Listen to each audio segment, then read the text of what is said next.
Hey guys, just before we get into it, we would like to acknowledge our podcast partners in Beyond Blue. If you're feeling low, anxious, or need to talk to someone, please contact the people at Beyond Blue. Their phone number is 1300 224 636.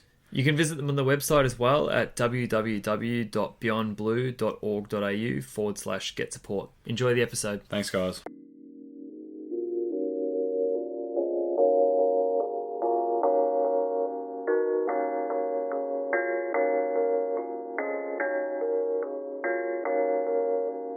Hello and welcome to the Lystics AFL podcast. I'm your host, John Van Norden, and here with me as always, actually in person, is the great man, Sean Lewis. Sean, how you doing this week, mate? All the better for seeing your face for the first time in months, my man. How are you?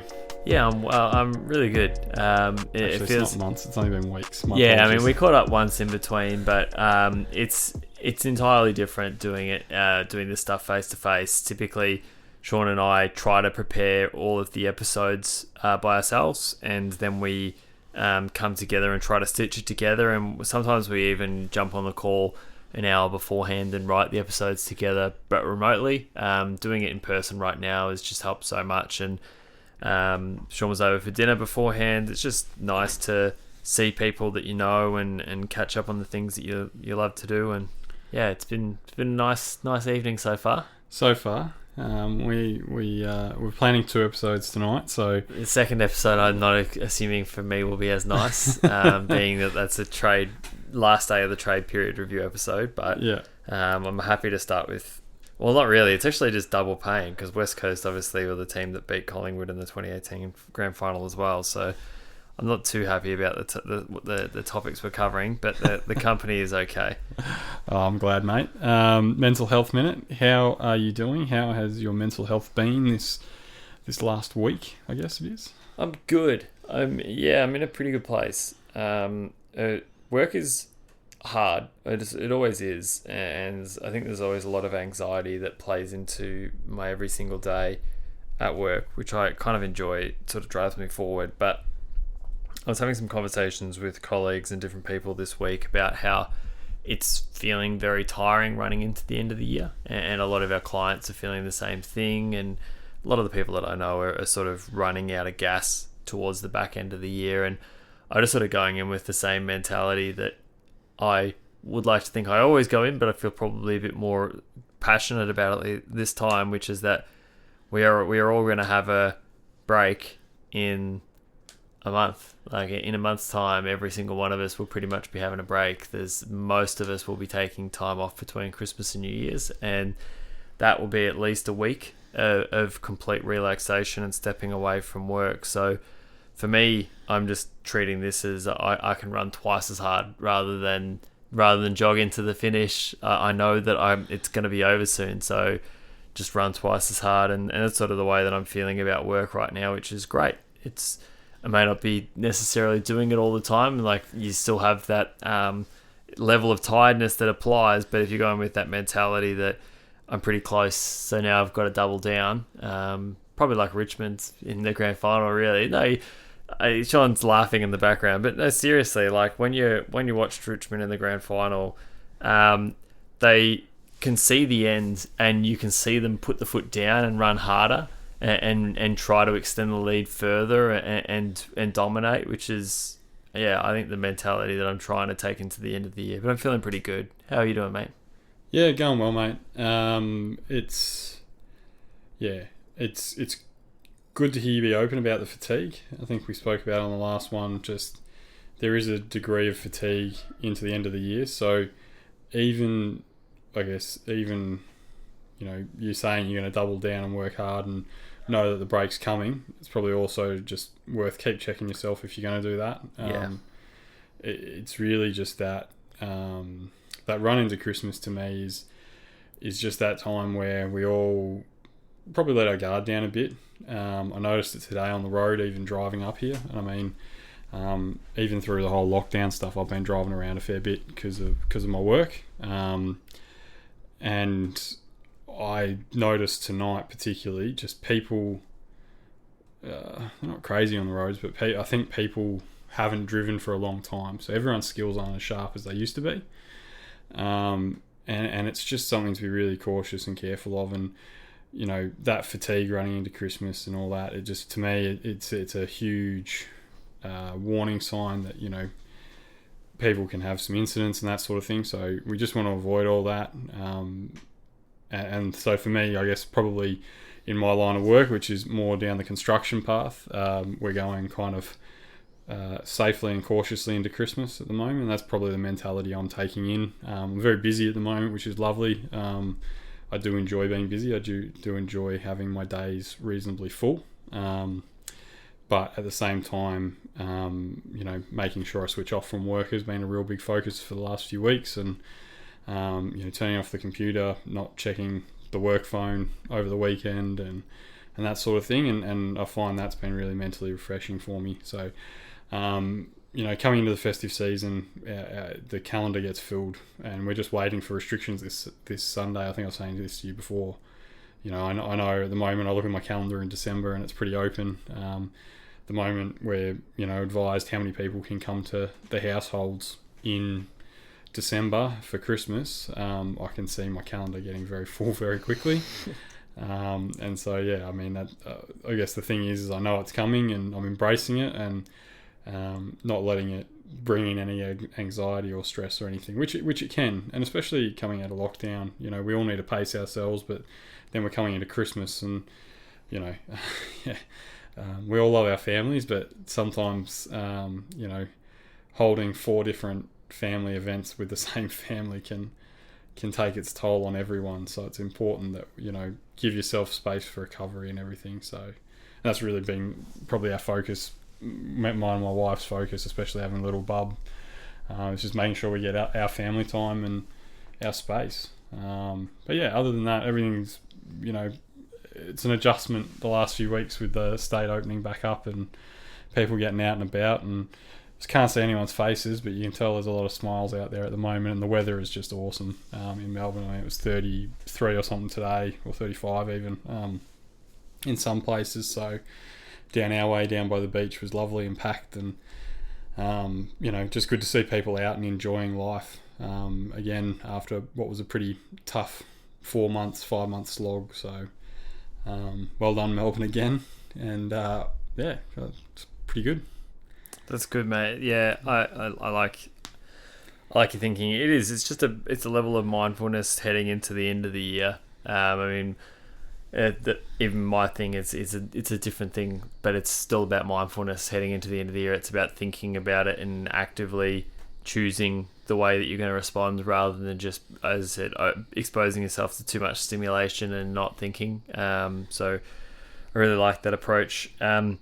Just for listeners, if you occasionally hear a beep in the background, it's a very hot night here in Melbourne, and the air conditioner fan may additionally be turned on and off throughout the episode, so apologies about that.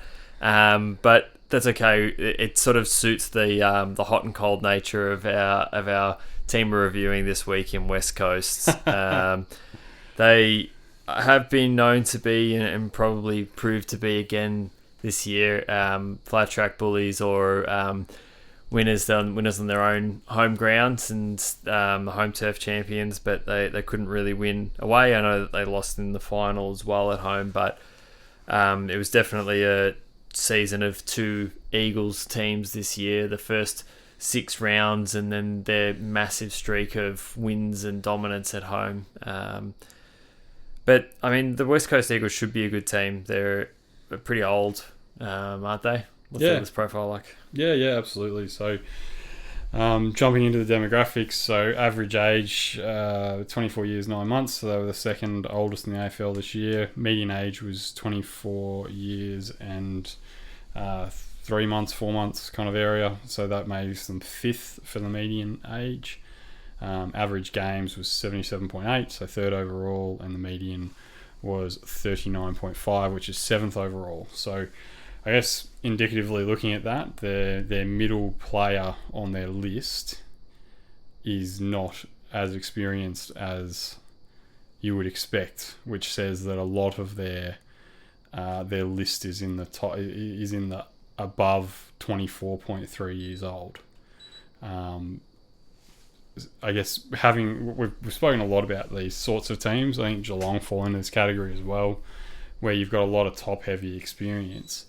It just means that, potentially, if you're not getting the games into the youngsters, that eventually, the cliff will come, and when it comes, it'll come hard, as North kind of found out. And I mean, they pulled it together for a few years after, Petrie and Harvey and those guys left, but they didn't hold on to it for very long. And so I think with West Coast, they're definitely not at that stage yet, but that's where they're heading. They've obviously got, Josh Kennedy going around again, Shannon Hearn going around again. So those guys are, both deep into their 30s or into their mid-30s at least. As well as, Darling's getting on in age now. He'd be pushing up towards 30. Was he 2010 draft? So 28 years old, yeah. So, they're not an overly young side. They do have some good young players, Allen and those sorts of guys who look pretty talented. But it's it's still not ideal.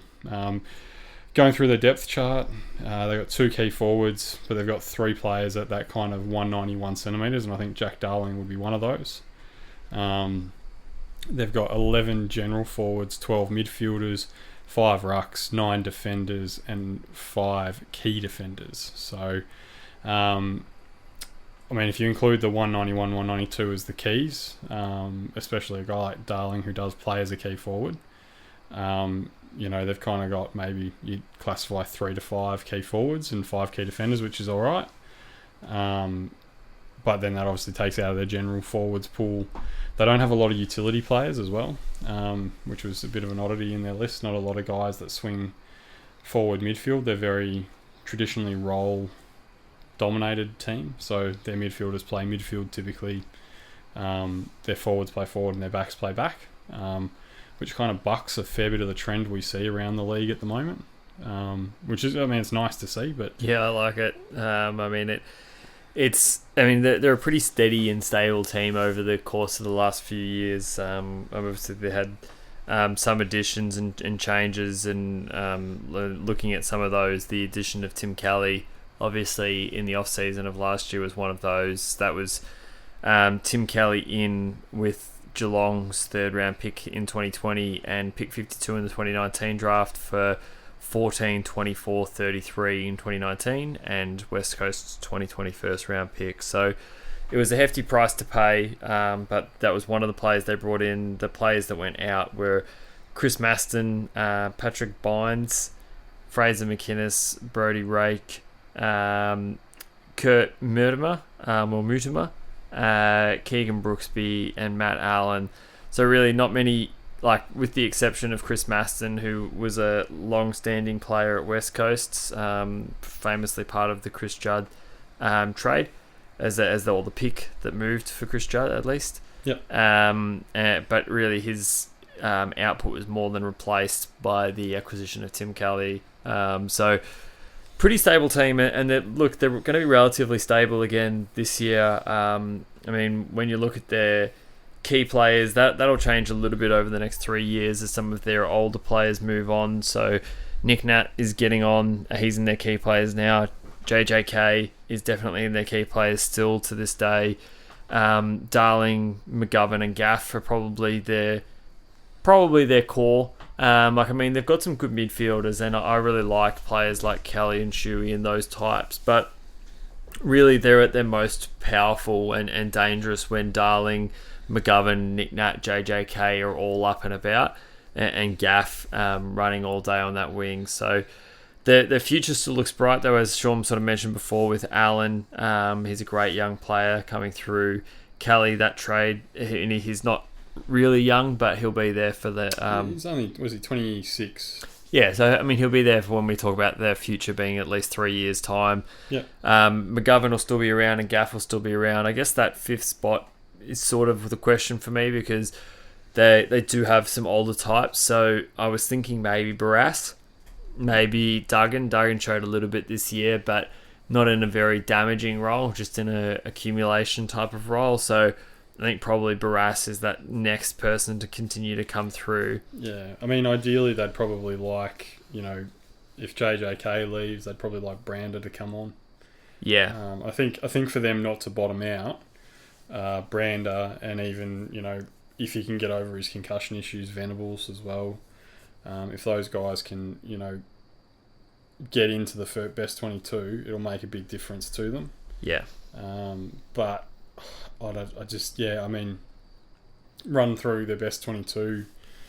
Nelson, Barras, Shepherd across the back line, Hearn, McGovern, Duggan off the half back, Redden and Gaff on the wings, Jamie Cripps, Darling, Waterman on the half forward line, Allen, JJK and Ryan up on the full forward line with Yo, Shuey and Kelly in the middle with Nick Nat in the ruck, Sheed, Petruccelli, Cole and Archie on the bench. This year, I'm not sure how many games he played, but obviously they had Lewis Jetta sitting on the sidelines there or playing a few games as well. They had a reasonably good best 22, and you look at it and you think like next year that's really going to be competitive. But in the next few years we're going to strike out Hearn. He'll go.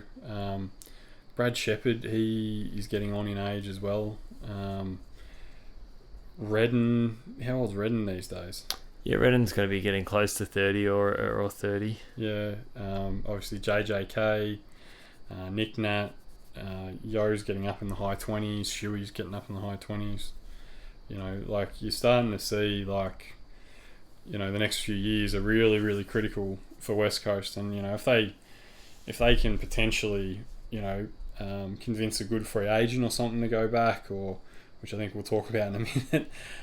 Looking at the notes here, I've probably jumped a beat there, but they're going to for them to maintain, I guess, being in the staying up the top, they're going to need to keep bringing in talent at Tim Kelly level. And the question to me that I think about is that have they got the assets to be able to keep bringing in that talent, considering how much it costs? I mean, that took 2 first rounders and a mid second rounder. Yeah. To get Kelly in the door, which is a lot to pay.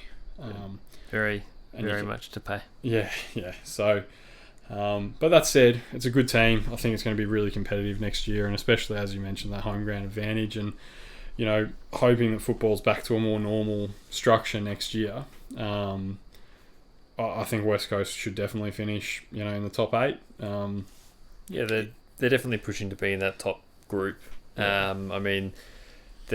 I was sort of doing like a loose ladder structure a bit earlier when we were thinking about where these future picks that have been traded might end up. And I had them just outside the top group. As at the top group were Richmond, Geelong and Brisbane, being the 3 clubs that have probably proven their credentials. They're not necessarily going to finish first, second and third. They could have just finished in the top 8, but those are 3 teams that I feel very confident about. West Coast were the next team in that little bracket of clubs that are sort of in and around that top area. I think West Coast have probably proven themselves, but they're a club that I can't quite count in that top sort of echelon either. So I do think that they'll be up and around, which, when we get into the good, the bad, the ugly, that's sort of what we're talking about. The windows the next 2 years, they're right at the performance time. JJK's carried on for another year. Hearn's carrying on for another year. They're all still going around because they have an opportunity to win. The big thing though with that as well for me is that if they can string it together where they keep their team on the park, so injuries are going to be their biggest enemy, I feel. If they can keep JJK playing 17, 18 games next year, and Hearn doesn't have a major injury and McGovern doesn't have an injury, some of these real key players, I think they go pretty deep. But that said, being an older team, typically injuries affect older players worse. Yeah, they do. And one of the other good things we talked about is that given that they're in that performance window, they also have a potential target in somebody like a Paddy Cripps as a free agent. But I feel like Paddy Cripps will just be at Carlton forever. I don't know if I am maybe a little bit old school in that thinking, but I just sort of feels like he's a Carlton player. Yeah, I don't know. I think I could see him move. Yeah, I mean, it would be like it's pretty appealing to be at West Coast because West Coast are a powerhouse in the West, which was his home. He could go over there and immediately play in a flag team. He definitely improves the top end of their lists. He fills a hole. He's a very big midfielder compared to their midfielders, which are mostly mid-size. So yeah, it does give him an extra dimension they don't currently have. Yeah. Zach Merritt's also a free agent, restricted free agent next year, who might attract a bit of interest for him as well. So they're a bit of a destination club if they want to be.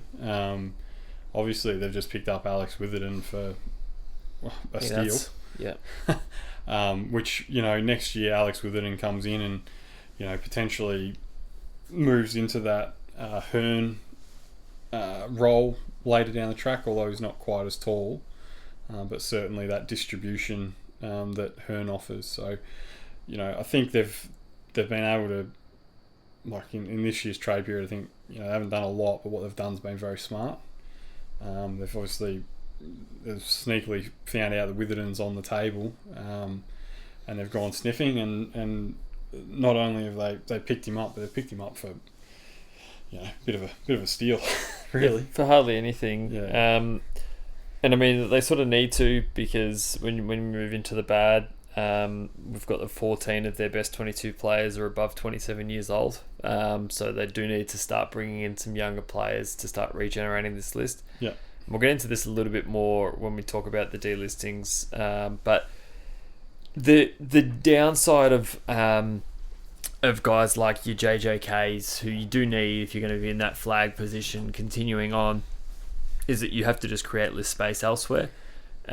So there was 3 players that have been in the AFL system for 1 year total and are being delisted. So it's not really in some cases it's enough time to know. But I'd say that it was pretty early. Like Mitch O'Neill was delisted. Yeah. Which I didn't know until I was going through this, and he's a player that potentially could have benefited from another year in the system, especially given how disrupted the last year was. So I'm not saying that he won't get another opportunity, but the fact that West Coast are having to keep list spots open for these older guys is costing them younger guys that have potential futures as well.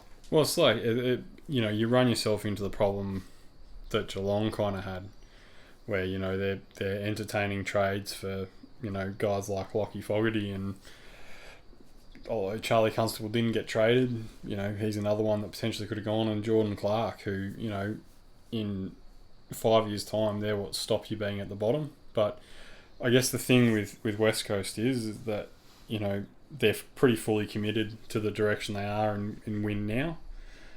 Which, as you and I often talk about, John, it's, pick a lane and stick with it. And, you don't want to fault West Coast for that. That's why they went and got Tim Kelly. Whether we agree with the price or not is a whole different conversation. Yeah. The fact that they've gone and done it, they've picked where they're heading and where their lane is. And, as we said, they're built for now. 14 of your best 22 players are over 27. Like, that's a very old match day team. So Witherden will help lower that a little bit. You've got a best 22 player for the next 7 to 10 years there potentially.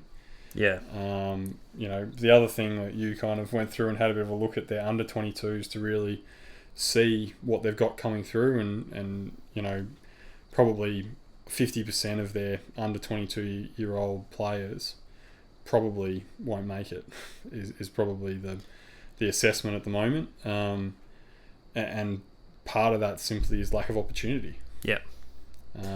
So, these are all things that feed into it, and while it's great to pick your direction and stick to it, these are the consequences, and that's why it's in the bad, not the ugly, because they've picked this direction knowing what the consequence is. Yep. So, we're not going to absolutely can them for it. It's it's the counter side to the good. The good is that the window is the next 2 years. The bad is that in order to make it the next 2 years, you have to make sacrifices that you may not otherwise make, and that's fine. As you said, just pick the lane. And I mean, this is one of the things that we didn't have in the good or the bad or the ugly, but it sort of just popped up as we're working through this. The best 22 that we sort of just talked through, which was their best 22 for this year, is pretty much going to be the exact same next year. There's no one. Witherden will come in for someone. Witherden will come in for someone, but there's no retirements. There's no real big changes. So potentially Witherden slots in for someone, or as a rotation player through that back line as Duggan moves up a little bit higher. Petruccelli comes out probably. Yeah, maybe, or Cole. There's a couple of like role type of players, but they're effectively the same structure, so that places them really well as well, not having a high amount of changes. These guys are going to be used to playing with one another. But as we said, the ugly is just the cliff that's sort of coming, and you can't really do a whole lot about it in AFL. In the NBA, for example, though, you can trade about 6 years of 7 years of future draft picks ahead. So you can create life rafts because there's future discounting, as we know. But what you can do is you can trade your first and second round draft picks for 3 years ahead of time and clear out to focus on the now. But you can bring in late like futures, so a future first round draft pick in 6 years time, which no one is really valuing right now. But you know that in 6 years' time, you can just keep that, and at the time where you are going to be rebuilding, you can do it. That's the Sam Presti, Danny Ainge school of thinking. Yeah. So Danny Ainge obviously with the Celtics, and Presti with Oklahoma, who's basically stockpiled his next 7 years picks. I don't know if you saw. I probably didn't send it to you, but the next 7 years of picks for Oklahoma is just insane. They've literally got 3 first-round picks a year in the NBA, which is just nuts. So yeah, and you're right, like that whole life raft, or the ability to significantly reshape your playing list using a bulk of your future assets just doesn't exist in the AFL. So no. there's no real opportunity for West Coast to go and use 2024 picks to try and bulk up now and maybe extend the run for 3 years. Yeah, exactly. Or to, because the cliff is coming, trade 2021, 2022, 2023 picks for players now, and 2026, 2027 picks, like as in bring in some first round picks in 6-7 years time, where you're definitely going to be in rebuilding phase, but like all these guys will be gone by that stage. It's just a different sort of time horizon. They can't really do that. They just need to do what they're doing, which is build for now. The fact that list sizes have changed a little bit will probably hurt them further, because they'll have to make additional delistings of young players, and like the Cats have done, you have to further commit to that direction. But that's a really interesting one, because I kind of think it's you forget about it because you go, you can cut X, Y, and Z who are 24, 25, but when you are launching at the flag, you need those 24-year-olds. You can't be putting time into a 19-year-old kid like Mitch O'Neill. Yep. Simply because it's of no benefit to you, really. No benefit to this, because your direction is try to win a flag right now. Yeah. And because the list sizes have changed, you just have to commit even further to that direction. And the compromise you make is to keep. I don't know. Like this guy played a few games this year, or he played games this year, but I don't necessarily rate him as like a super player as someone like Archie. Yeah. Archie's fine. He's a good player to have on your list if you're going to be challenging for a flag. But potentially, if you're not in the window challenging right now, you're trading him, or he's not of as much value to you as somebody like Mitch O'Neill, because you need to develop players. You just need players that are going to be either guns or not good enough, not guys that are going to be fine. Yes, yeah, exactly. And I guess that's the thing, even though we've put in the ugly and the cliff coming, the cliff will, when it hits, it'll probably be pretty ugly. But hopefully they've paid a lot of the price now, so they've obviously got Tim Kelly in, they've paid that price. And, at the end of... The one good thing with the AFL limiting future trading to 1 year, it means you only have 1 year to pay off your debt. Yeah. You can't be doing a Brooklyn Nets and, 5 years later you're still rubbish. Yeah. So it's really a good thing, I think, for protecting AFL teams from themselves. But yeah, certainly, I think the cliff doesn't matter if they win a flag. So, yep, that's the old chestnut. That's exactly what they say with Geelong as well. Yeah, exactly. It doesn't matter if everything goes wrong after this. You're just going for a flag right now. Yeah, absolutely. Moving off contracts, so sharpen your axe, mate. I know you've been down in the workshop with the bench grinder, sharpening it up. I wouldn't know how to use the bench grinder, mate. Well, but I just sharpen it with my teeth. That's how I go. I'm trying to talk it up, mate. That you'd be down there doing it, and here you are. I don't know. I'm much softer than that. But my teeth, I grind the axes against them, sharpen everything right up. All right. Well, so I'll quickly go through the delisted and retirement. And this is doing these assessments a bit late means that we kind of know who's already been delisted. So Anthony Treacy, Francis Watson, Hamish Brayshaw, Lewis Jetta, surprisingly, Mitch O'Neill, as we've spoken about, Nick Reed, and Will Schofield has retired after 14 years. So congratulations to Will Schofield on a great career. Now we've got a fair few guys still out of contract at this stage by the looks of it. So tell me what we're doing. Braden Ainsworth. 2-year deal. He played some games this year, offered some value. He's at that age and experience where he does add depth to the real team right now, and he's a future player as well, so he'll get a contract for probably 2 years. Cool. Your mate Brendan Archie. Yeah, 1 year. I don't think that he is the best depth player in the competition, but he adds value to their cause right now. This one's an interesting one because it might end up being a forced retirement due to medical, but Daniel Venables. Yeah, I would probably delist anyway. Similar to Paddy McCartan, there just sort of comes a point where the amount of concussion damage inside of the club, you just sort of need to create space and for the good of the player and for the good of the club. So I would delist him. Yeah, look, I think I'd re-rookie him. I think what he showed when he played was pretty good. Obviously, pretty sure he was a member of the Premiership in 18. Yeah, I thought he was a member of the 2018 flag as well. Yeah, which is pretty impressive considering I think it was only his second or third year. So, I would be up for re-rookieing him, putting him on the rookie list and giving him a chance to get his body right. I don't think he's quite as severe as Paddy McCartan, but, potentially... I guess the and this is the hard part, is the risk that you run with the, letting a guy like Venables go as he, has a year off and gets everything right and he comes back and he's playing against you and dominating. I mean, not that it's fully happened, but, that's I guess the risk there, and that's probably and the other advantage is keeping him in is that you give him the best chance to recover, and if he doesn't recover within the year, then, everyone understands. I guess I know you're probably a bit harsher on this than I am. You told me to sharpen my axe. I did that. And now you're telling me to blunt it right down because you care about Daniel Venables' feelings. Come on, mate. I rate him as a player, that's all. I rate him as draft. I'm a believer that he probably deserves another... if he didn't have the concussion issue, then I would have no issue retaining him. Well, if he didn't have the concussion issue, he's probably getting a 2 or a 3 year deal. 2 years, maybe, but he's got the concussion, so he's cut. It's simple from where I sit, mate. Harry Edwards.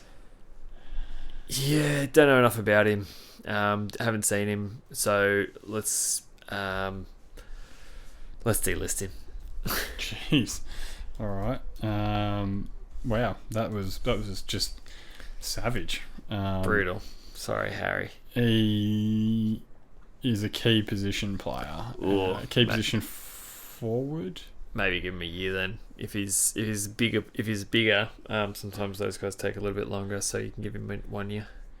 Yeah. So, okay. So you're giving him a 1 year deal. I think he's a rookie. So cool. Just so everyone knows, I don't have my laptop with me, which usually has all our files on it. I need to load it up onto our Google Drive, mate, so it's a bit easier because at the moment I'm running off nothing. Yep. Jake Waterman. 2 years. He's been relatively consistent as a role player for them for the last 3 years. Yep. Jermaine Jones, wasn't he? He was formerly from the Cats. But I thought he was delisted. I don't think so. So let's give him 1 year anyway. He actually looked okay when he was on, and he sort of fits that I can play right now, but I'm also good for the future thing. Okay, cool. So 1 year. Luke Foley. I give him 1 year. 1 year. All right. Mark Hutchings. Give him a year. He's pretty senior player these days. Restricted free agent, so he's in the top 25%. So, look, I'm probably giving him 2, to be honest. So, yeah, he's probably in 2. It's just hard. He didn't play very much this year. And you're right, restricted free agent, which means potentially, he's 29. So, give him 2 years. 2 years is fine. We'll come back to this one. This one's an interesting one that will feed another discussion. Xavier O'Neill. Give him 2 years, probably. 2 years? Yeah. No problems. A few axes, not too much. But this one's quite an interesting one because of a trade. So Nathan Vardy. I would have thought he was going to be delisted before trade period, but Tom Hickey has left and joined Sydney. Does that mean Nathan Vardy gets another contract? Yeah, probably. Yeah. I mean, what happens without Nick Nat? Josh Kennedy? Vardy. Yeah, look, I mean, it's fine. Vardy gets a year. Hey, you're right. I'm the same. You would have rather have had Hickey as your depth, but you can't hold back someone like Hickey. You have to let them go if you're just keeping them there to play in the twos in the case of injury, and they can go somewhere else and probably get the number 1 ruck role. I mean, do you back Bailey Williams in? That's probably the other one. I'm just thinking, like, I mean, I know Williams is he's a key position / ruck because he can play back and forward, but he's pretty talented forward. But I guess for a year as a backup while you sort out your rucks, could you not prioritise him and you could pinch a Ryan Abbott and the delisted or something? Like you totally could, but you could do the same thing with Vardy. You could delist Vardy and pick up Vardy in the delisted. Right, just rookie him. Yeah, that's what I mean. Like, and you could do that. It's just that probably the safer thing for them to do because they're in the window right now is to keep him.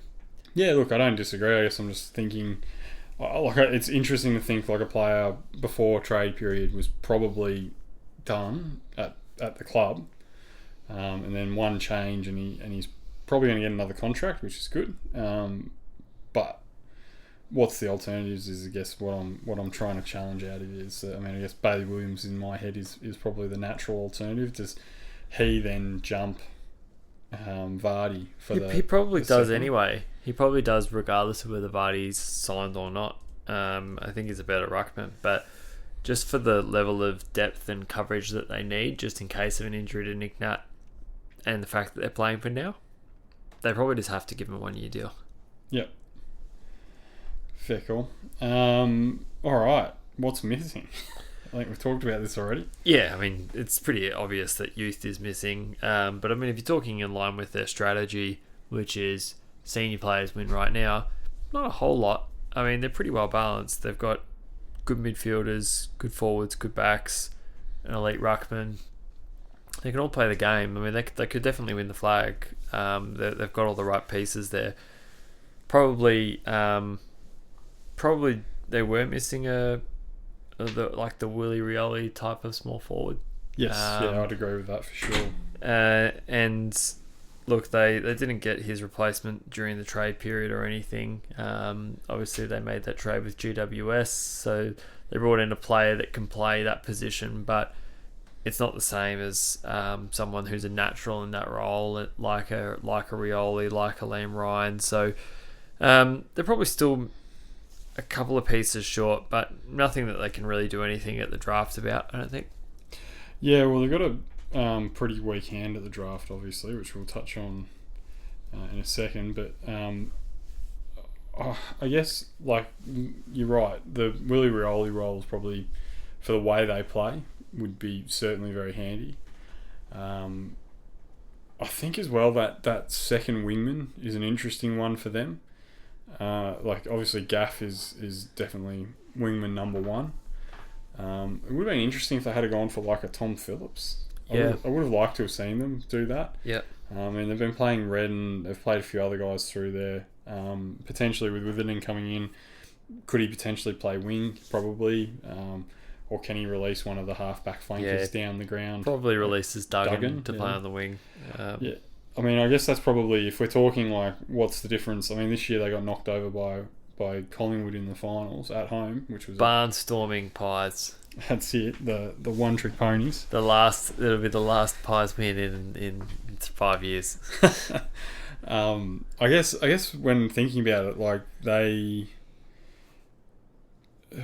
with West Coast, they're a side that when they're able to play their way, which they can usually dictate at Subiaco, given it's the bit of a cigar type ground, when they're allowed to play their way, obviously they're dominant, as most sides will be. But I guess the mark of the sides that I guess win grand finals is they're able to play their way no matter what way the opposition plays. Yeah. And you know what Collingwood kind of showed is that you can go to West Coast and you can beat them by sticking to your own game plan and not falling into their hands. Yep. So, you know, how many of us sit there and watch a game against West Coast and go, stop bowling it to McGovern or Hearn, or, you know, because they know that Barras is going to take out the number one forward. Yep. And then Hearn and McGovern just peel off each other. And you know, it all comes from these long bomb kicks. But we know if you hit up short, which is what Collingwood can do. Yep.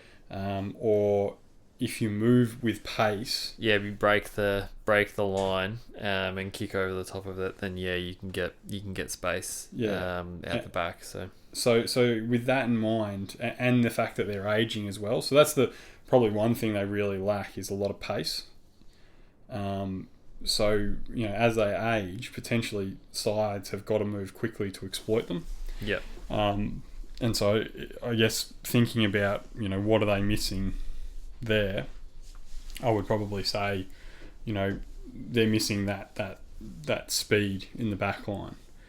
And then the question then becomes, you know, the AFL's obviously brought in a whole heap of rule changes, which I think we'll talk about in the next episode. But, you know, not that reducing interchanges are probably going to make much difference for West Coast, but some of these other rule changes may start to have a bit of an impact on them with the addition of the longer quarters. Yep. So I mean, it's going to be a fascinating year. So in terms of the draft, I don't think they get involved until very late. Yeah, they traded out most of their draft picks, and they'll get involved in a pick that we won't even be forecasting what they'll be doing with it. I think that any time a pick starts outside of 30, we really are just guessing. So we can talk about what they need, and we've sort of talked about that already, is pace and potentially a forward pocket. So half-back pace or a forward pocket, both sort of work, but I don't think that they're going to get anything that's going to help them right now at the draft, unless they go mature age. So, but the lack of second-tier competition in Victoria and some areas of Australia has made it, again, hard to identify mature age talent as well. So. Yeah, it has, and I think a lot of the mature age talent we're obviously going to see this year will come out of the Waffle and Sandful, given that they're the ones that have played. I think I think West Coast have obviously just written this year off as they're going to pay the piper. Yep. And everything. So, yeah. They've got, look, in terms of pace, they've got Jack Petricelli, but I don't think he's got the skill set to work in the back line. Yeah, I don't think he's got the skill set to work in the back line either. Could be aggressive wing move sometimes. Yeah, but he'd end up being like, he's a non-endurance version of Ed Langdon, where he's going to get the ball, carry it 30, 40 metres and blast it. But West Coast don't need that. Like, they've got Gaff already, who can mark the ball, turn around and kick the ball 60 metres, which is the way that they play. So it's really it's really hard to know what they're going to do. I mean, they could look at some delisted free agents who are a little bit more experienced, but even then you're taking a risk with people that have not made it elsewhere, which is always the hardest part. So someone like Langdon from St Kilda, who's delisted free agent, plays that wing role, can run. He's an option. It's just that, as I said, he wasn't a good enough option for St Kilda, and St Kilda performed worse than West Coast and have not been he wasn't a active part of their side when they were a bottom six siders either. So it's not as easy as they can find anything more to add, or whether they just need to refine their existing game plan. Yeah. I think this year's going to be an interesting one for delisted free agents. Obviously, with the list cuts, there's probably going to be more free agents on the market who potentially clubs might have held on to. I know for a side like North Melbourne, Mitch O'Neill's probably worth a look. Yep. But potentially, there's some players like Ed Richards and that sort of thing, who may become attractive. It'd be interesting to see, the strategy going in now, because as you said, with even though it's only slightly reduced on the lists, it's still an adjustment, and you are kind of hamstrung by who's in contract and who isn't. Yeah.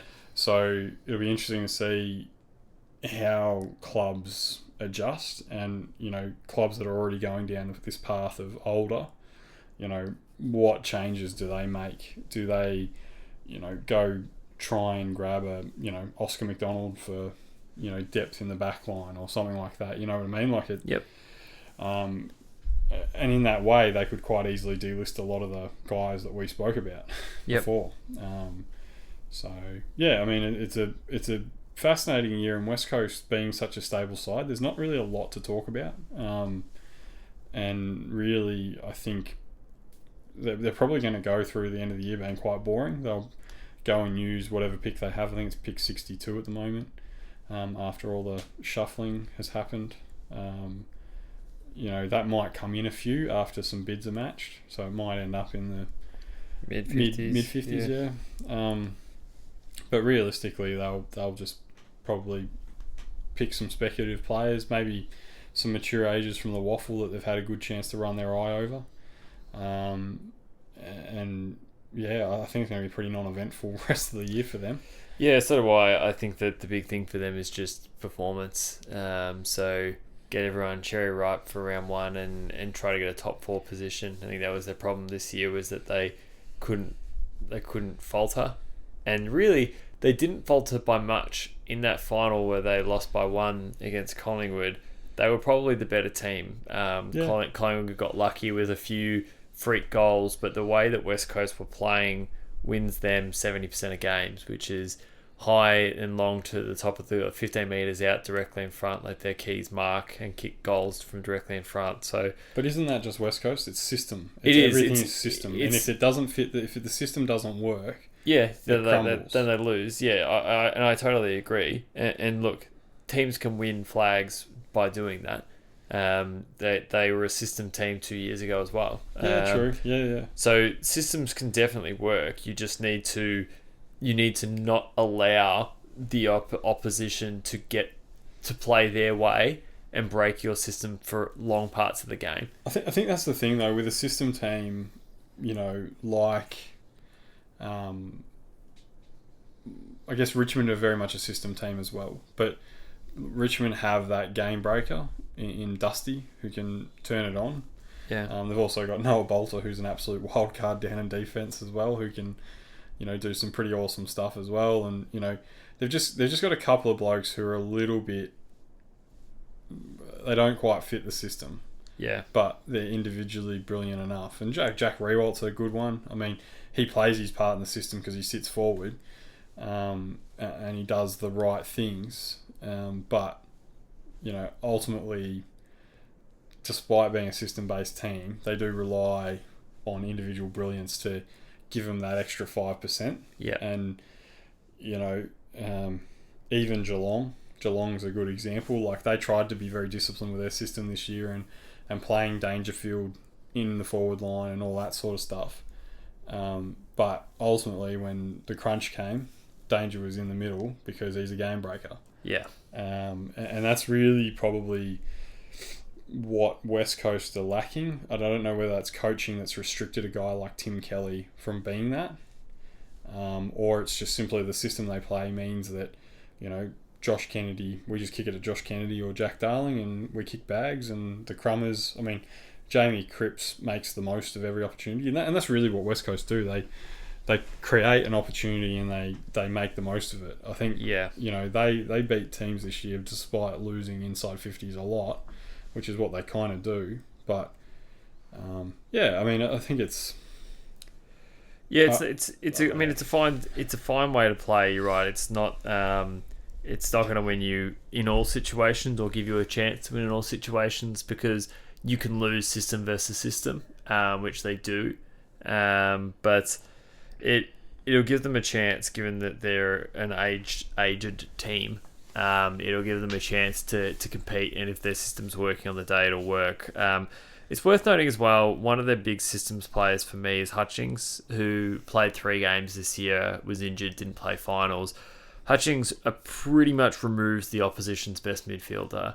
He probably doesn't have the same effect against somebody like a Dusty, but he's pretty effective against big, strong players as well. Yeah. And he's been a dogged role player for them for a while, and he was not cited really this year at all. So if he can get a full preseason and add another level of depth at side, just another trustworthy player that is doing everything that they can to stop the opposition, it'll free up some of their other midfielders as well to play a little bit more aggressively. So I have reasonable confidence that West Coast will be pushing for top 4 come the end of 2021, and they'll definitely see themselves as one of the sides truly in the hunt for the flag. Yep. Are they your final words? Yes. Okay. I guess my final words, there's not much West Coast can do. I thought, looking at their trade period, Langdon, fills a need, and Witherden's, what a pickup. Probably haven't given that enough praise. That should have been in the good, very, very, very good trading at the trade table. So, but, really what they have to do is keep everyone fit, and see if they can get the older players to a level of performance they were at 2 years ago. That's probably the thing. It's such an individual player thing, age, in terms of how they respond. Obviously a guy like Luke Hodge, even at 33, was still doing very well. But a guy like Jordan Lewis had a drop off in his 30s. And it's really, Josh Kennedy, when fit, is awesome still today. So it's probably not going to be his form that lets him down. It'll be his body and injury that lets him down. So they really just have to keep on top of that sort of stuff. And I know they obviously will be, but I guess with West Coast, I'm probably not as bullish as you are. I think their system works. They know how to make finals. They know how to win games. They know how to win games in the West. So you sit down at the start of the year and you look at all the games they play, and unless they're playing against, one of those top 3 sides, or even, to be honest, I'd probably only say unless they're playing against Richmond and Geelong, I'd pretty much mark every other team as a win at home. So if they don't play those 2 sides over in West Coast next year, that's 11 wins. So they're pretty much in finals right there. And that's a great thing. But, how much damage they do from there, that's where my questions come in. I'm not as bullish on them because I feel that they're so susceptible to a spate of injuries given their age, or does the drop-off in performance that we've seen from other older players hit them? Yep. So, super impressed with what they've done. I love that they've committed to something. I think, yes, the Kelly price was a high price, but Tim Kelly was very good this year without being his exceptional best. But now they've paid that debt. They've got a full suite of picks next year, I'm pretty sure. And, they're ready to attack a flag. And, if it all doesn't work out, well, they've got their full suite of picks next year, and as long as they don't trade them out, they can, potentially get some high talent and rebound. Yeah, I think the only pick that they don't have is their future third, which went to Brisbane for Witherden. Oh, okay, yep. But, sorry. I mean, effectively, like, their first and their second is really what you want to be making sure they've got. But yeah, that's all for us for this episode, Shawnee. Yeah, I know. It's a bit of a I guess I feel a bit odd with West Coast because they're not as interesting as some of the other teams because there's not a lot of movement. But I guess that's a sign of a stable club and a big credit to them as well. So yeah, definitely. Don't take those comments as a knock. I think it's just a little bit less enjoyable for us because they're not doing as much that we can sit here and dissect. But yeah, no, it's been good. It's been nice to podcast in the same room together, mate. Totally agree. And with that, well, thank you very much for listening, guys, and we hope you're all staying safe and enjoying the lovely weather. And for anyone who listens to us in South Australia, we hope this lockdown is nice and short for you guys. We very much can sympathise with you, and we just hope for the best over there, that you guys are free and free of COVID and back out in the sunshine very soon. Thanks, guys. I'll chat to you soon. Bye. If you constantly worry that the worst is going to happen, you're not alone. 1 in 4 Australians will experience anxiety. Know when anxiety is talking. Visit Beyond Blue to start a life beyond anxiety.